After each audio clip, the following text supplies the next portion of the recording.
Alugar ou financiar o seu imóvel? Qual vale mais a pena? Então, galera, eu vou começar explicando os 3 cenários que eu montei aqui para a gente discutir aqui hoje. O primeiro deles é você continuar morando de aluguel e com o que sobra você vai investir num patrimônio para juntar esse dinheiro e comprar esse imóvel à vista lá na frente. O segundo cenário é onde você financia esse imóvel hoje, ou seja, você dá a sua entrada, pega já o empréstimo, tem tudo aprovado, deu tudo certinho, então você financia esse imóvel agora e vai pagando as parcelas todo mês ao longo de todo o período desse financiamento. Geralmente é de 30 a 35 anos. E o terceiro cenário, você vai financiar esse mesmo imóvel nas mesmas condições dos outros 2 cenários, mas você vai amortizar todo mês com o que sobra ali do seu salário menos os custos para você diminuir o prazo dessa dívida. Geralmente vocês conseguem diminuir 10, 15, quem sabe 20 anos desse financiamento inicial de 30 ou 35 anos. Então, entendido bem esses 3 cenários, a gente vai passar agora no detalhe as condições do valor do imóvel, taxa de juros, taxa do patrimônio, quando você economiza por mês,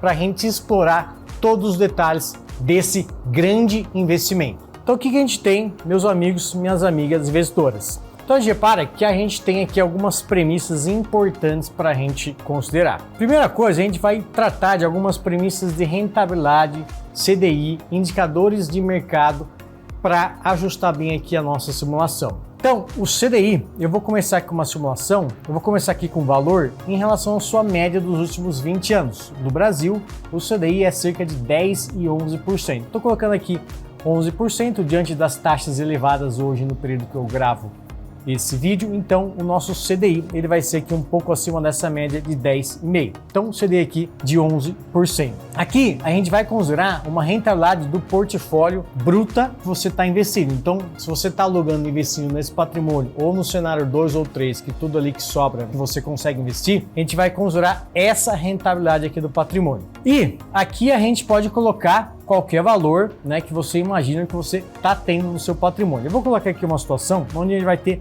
pelo menos 12 a 13%, vou colocar 13% aqui de remuneração, ou seja, diante de um CDI de 11%, o seu portfólio tenderia a remunerar esses 13 dividido por 11, vai dar aqui cerca de 118% de CDI, nada absurdo, sem precisar tomar nenhum risco adicional, sem muito esforço, você consegue sim alcançar essa rentabilidade.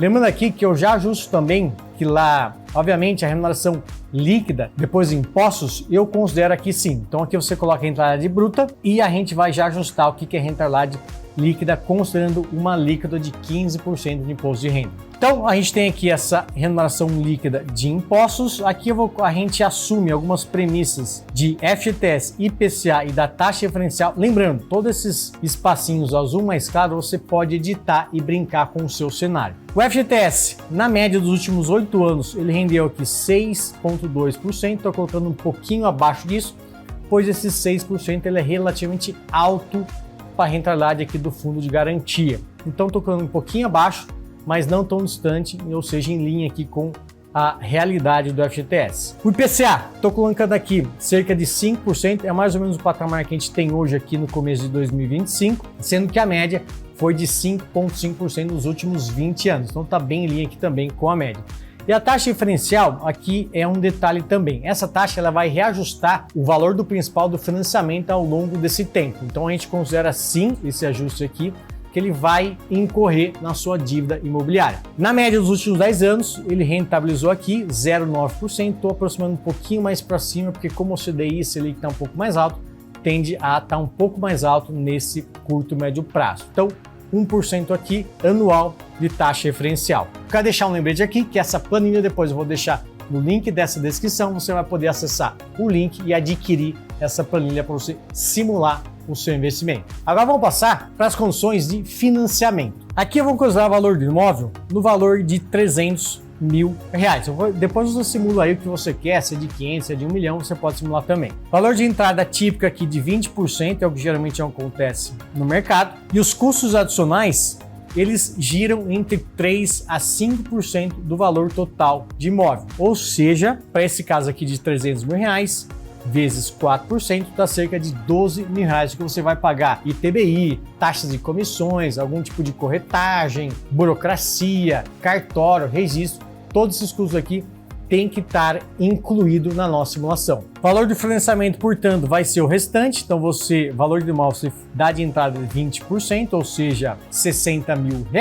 E o restante aqui, 240, você financia via aí um banco, provavelmente uma Caixa Econômica Federal, o banco mais famoso para a gente adquirir esse tipo de empréstimo. A taxa efetiva aqui a gente também vai simular, você pode simular aqui a sua situação, geralmente ela gira entre 9% a 11% historicamente no Brasil, só ali em tempos de um pouco antes da pandemia, onde o CDI estava muito baixo, essa taxa aqui chegou a 6%, 7%. Então assim, depende muito do cenário que você vai financiar, pode ser agora, pode ser lá na frente, mas na média de entre 9% e 11%. Estou colocando aqui um patamar um pouco mais alto, porque o nosso Selic hoje está alto. Aqui é interessante, eu já te dou o valor estimado da primeira parcela que você vai precisar pagar para esse financiamento, baseado numa tabela saque de amortização, nessas condições de financiamento de entrada e valor financiado que a gente considerou aqui. Isso aqui é legal, que você já consegue ter uma noção de, diante do salário, menos custos aí que você tem todo mês, tudo que te sobra, para comparar se você conseguiria, se cabe no seu bolso,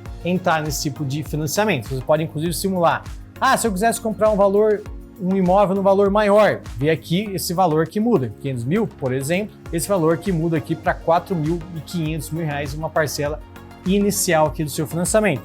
Então você pode simular aqui e você já tem uma ideia de quanto isso seria de despesa mensal desse boleto adicional dessa dívida aqui. O prazo está sendo fixado aqui em 35 anos, é uma condição aqui de um financiamento imobiliário típico que eu quero considerar aqui. E aí, meus amigos, o que você achou dessas condições de financiamento? O valor do imóvel que a gente está considerando aqui faz sentido para você? Escreve nos comentários se você está pensando em comprar imóvel com valor maior do que esse aqui. Agora vamos passar para as situações das nossas premissas de aluguel, ou seja, para o cenário 1, onde a pessoa ela vai continuar juntando dinheiro através da economia que ela tem só pagando aluguel para comprar esse imóvel à vista. Quais as condições desse aluguel que essa pessoa paga hoje? Vamos ver aqui. Então, uma taxa de aluguel sobre o valor do imóvel, ou seja, o aluguel mensal, ela varia entre 0,3% ao mês a 0,5% ao mês do valor total desse imóvel. Então, por exemplo, de R$300 mil, 0,4% disso vai dar um aluguel por mês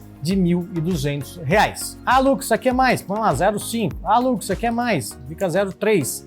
Mas na média é 0,4% para esse patamar de valor de imóvel. Então, no nosso cenário 1 aqui, a pessoa vai pagar R$1.200 de aluguel e o que sobra ela vai investir num patrimônio para comprar esse imóvel à vista lá na frente. E comprando à vista, a gente sempre consegue barganhar um tipo de desconto. Então, nesse cenário aqui, eu estou considerando aqui um desconto de 10%.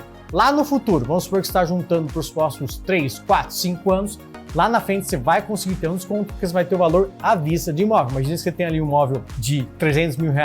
Hoje você tem ali R$300 mil para comprar. Obviamente você não vai gastar tudo isso. Você consegue barganhar ali 10%, 15% de desconto para comprar esse imóvel à vista. Então, no meu cenário aqui, eu já considero essa vantagem de desconto num cenário onde você tem o valor para comprar à vista esse imóvel. Você pode variar aqui, claro, pode pôr 15, pode pôr 5, dá uma pesquisada aí na sua região ou na região de interesse que você vai comprar imóvel para ver se o nível de desconto aqui faz sentido. E aí, meus amigos, o que você achou? Quanto você paga de aluguel hoje em relação ao valor total do imóvel que você está morando? É 0,4? É 0,5? É 0,3? Calcula aí e escreve nos comentários para a gente discutir depois.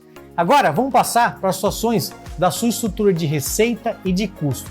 Quanto que sobra todo mês para saber se você consegue pagar essa parcela de financiamento ou não. Vamos ver aqui. Aqui, meus amigos, eu estou considerando o salário bruto do casal ou da família aí que vai se comprometer a pagar esse financiamento. Como aqui, geralmente aqui, eu estou considerando aqui um casal, obviamente, de 2 pessoas, esse aqui é o valor somado. Então, na minha condição inicial, eu vou considerar aqui um salário bruto de R$12 mil, ou seja, cada um ganha na média R$6 mil. E aqui a gente vai ter alguma premissa desses custos fixos que você tem todo mês. Cartão, lazer, outras despesas, escola ou custo do seu filho, serviços, streaming, etc. Todos esses custos aqui tem que estar aqui para a gente ter uma simulação correta. Então, desses 12 mil da minha simulação inicial, eu estou colocando aqui um custo de R$5.700 por mês, ou seja, quase 50% do seu salário bruto você gasta ali nos seus boletos todo mês. De forma que vai sobrar do salário líquido que você ganha, que eu já reajusto aqui, menos esses custos, vai sobrar R$3.000. E qual que é a diferença desses 3 mil em relação à primeira parcela?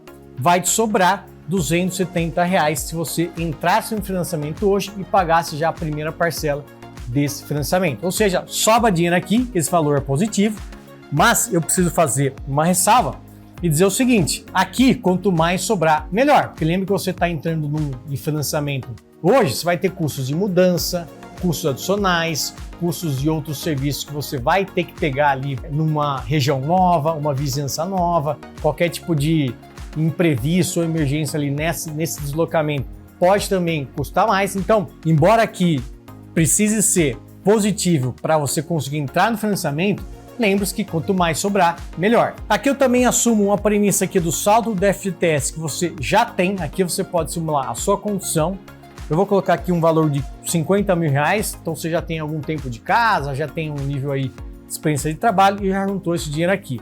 Aqui a contribuição eu também só indico quanto que você, por lei, né, investe através da sua empresa. Então aqui está travadinho por célula, já não tem que calcular nada.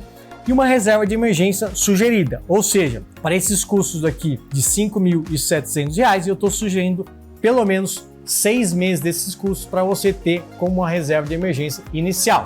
Claro, se você não tem, pode zerar aqui. Se você tem mais, pode colocar um valor aqui maior. Mas o ideal é que você nunca zere seu patrimônio ao longo desse financiamento imobiliário, pois pode acontecer qualquer tipo de imprevisto.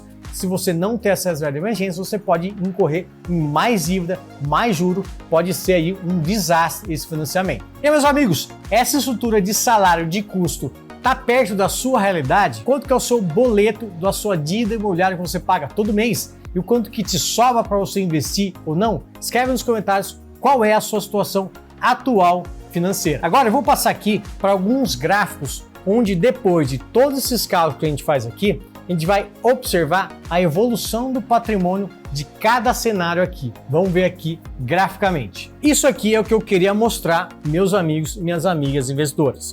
O que acontece? No cenário 1, que é onde a gente continua alugando para comprar esse imóvel no futuro, a gente começa o seguinte: você vai começar com um patrimônio inicial de cerca de R$156 mil.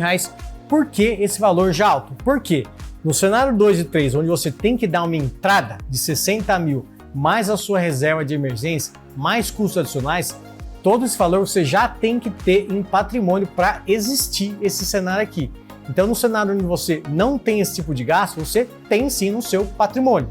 Então, por isso, eu começo do dia D0 aqui, do mesmo ponto de partida para todos esses 3 cenários. Então, aqui você vai ter aqui cerca de R$156 mil, que envolve sua reserva de emergência atual e os custos de entrada que você não precisou dar por seu financiamento e também os custos adicionais que você não precisou dar porque você não está financiando agora. Você vai esperar para comprar lá na frente esse imóvel. Então, como você sobra mais diante do aluguel, que ali é cerca de R$1.200 e uma parcela de R$2.500, sobra muito dinheiro para você investir. Então, todo mês você vai investindo nesse patrimônio ao longo do tempo. Aqui a mídia está em anos, né? Então, cada ano que passa aqui, você tem uma evolução desse patrimônio. Sendo que, perto aqui do 4º para o 5º ano, você conseguiria juntar um valor desse imóvel, investindo todo mês com disciplina financeira, rentabilizando aquela taxa que a gente colocou ali, um valor desse imóvel à vista, já considerando o desconto de 10% e os custos adicionais que você vai precisar pagar lá na frente. Lembrando, o valor do imóvel lá na frente eu também reajusto, obviamente, com inflação, para não ter aqui qualquer inverdade aqui dentro da nossa simulação. Então lá na frente você vai ter esse valor para comprar esse imóvel, você compra esse imóvel, ou seja, seu patrimônio despenca, ou seja, ele nunca vai zerar aqui para zero, vai manter aqui uma reserva de emergência já reajustada por inflação lá na frente. Então a reserva de emergência hoje ela vai sendo reajustada por IPCA, pois os seus custos vão aumentar em relação ao IPCA, pelo menos. Então aqui a gente já considera essa situação. Uma vez que você comprou seu imóvel e deixa de pagar aluguel, você repara que essa curva aqui, a inclinação dessa primeira parte é uma inclinação, e depois você vê que ela é um pouquinho mais íngreme, ou seja, você consegue investir no seu patrimônio mais do que seus primeiros anos onde você está pagando aluguel. Deixou de pagar aluguel, você consegue investir e acumular mais patrimônio ao longo do tempo, de modo que aqui no 10º ano, na minha simulação, sugere um patrimônio de cerca de R$500 mil. Já o segundo cenário, que é o quê? Você financia e paga seu boleto da dívida todo mês sem amortizar nada de maneira extra por prazo para diminuir essa dívida, você vai ter o seguinte, você dá ali o valor de entrada, mais custos adicionais para entrar nesse financiamento, e aí você começa a juntar o que sobra, aqueles R$270 por mês ao longo do tempo. Lembrando, como uma tabela saque, o valor da parcela vai caindo ao longo do tempo, você consegue ir aportando cada vez mais ao longo do tempo.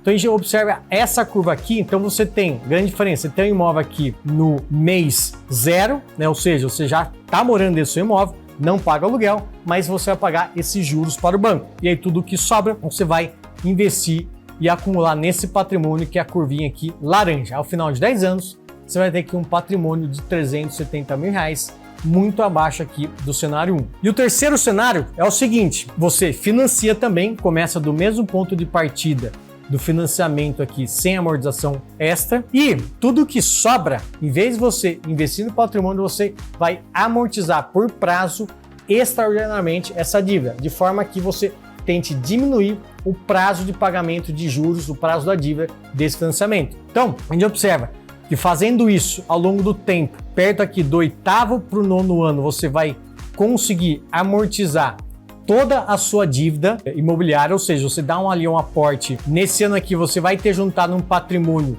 relevante, mais as amortizações, você diminui essa dívida, seu patrimônio cai, e aí você volta a acumular. Lembrando aqui a inclinação, você vai acumular com muito mais rapidez do que lá atrás, porque você deixou de ter essa dívida. Ao final aqui de 10 anos, a gente vai ter aqui um cenário onde você vai ter cerca aqui de R$212 mil, e nesse prazo aqui, até menos do que você financiar sem amortizar extraordinariamente. Lembrando aqui, é só uma foto inicial desses próximos 10 anos, diante da minha simulação, para que a gente consiga ter uma ideia para onde vai o nosso patrimônio diante desses 3 cenários. Mas não se engane, meus amigos, aqui pode parecer que nos próximos 10 anos você amortizar essa dívida por prazo e pagar menos juros, pode parecer que vale menos a pena do que você percorrer essa dívida ao longo de vários anos. Essa que é a grande pegadinha. Lembrando que quanto mais tempo você tiver essa dívida, mais juros você vai pagar para esse banco. E se você carregar ela ao longo de 35 anos, o seu patrimônio que você vai acumular, ele é muito menor, porque você vai pagar muitos juros ao banco. Que é esse o cenário que a gente vai olhar aqui num prazo de 20 anos para entender um pouco mais detalhes. Vamos ver aqui. Nesse cenário, meus amigos, o que a gente tem aqui? A gente tem que ao longo de 20 anos, a pessoa que conseguiu ter a disciplina financeira, foi investindo todo mês, comprou à vista com desconto, ela vai ter um patrimônio aqui sugerido de cerca de 2,2 milhões ao longo daqui no final do 20º ano. Comparado com a pessoa onde ela financia esse imóvel hoje, ela consegue já morar desde agora, mas ela não amortiza nada extra, paga ali todo mês, sem qualquer problema, aquele boleto e investe um patrimônio à parte, esse patrimônio ao final de 20 anos tem o potencial aqui de ser de 1,3 milhões de reais. E veja que interessante, meus amigos, o terceiro cenário, onde você financia, mas tudo que sobra você amortiza por prazo para pagar menos juros ao banco, ao final de 20 anos você vai ter um patrimônio aqui sugerido de 1,5 milhões de reais. Ou seja, quando a gente amplia um pouco mais de tempo, o tempo você deixou de pagar juros e voltou a acumular seu patrimônio, faz com que o patrimônio do cenário 3 seja maior do que um financiamento de você não amortiza nada por prazo. Então, a primeira conclusão aqui é que sim, vale a pena amortizar por prazo esse financiamento, pois é uma corrida contra o tempo. Quanto mais você pagar juros ao banco, quanto mais você não ter essa disciplina ou ignorar, mais dinheiro você está dando para uma outra pessoa, para o intermediário, que nesse caso aqui é o banco, menos dinheiro você deixa de acumular. E aí, meus amigos, o que você achou dessas curvas aqui dos 3 cenários? Se ficou alguma dúvida, escreve nos comentários, depois a gente vai solucionar e responder direitinho cada dúvida de você. Agora, eu vou passar aqui para um quadro onde a gente compara com um pouquinho mais detalhe em números esses 3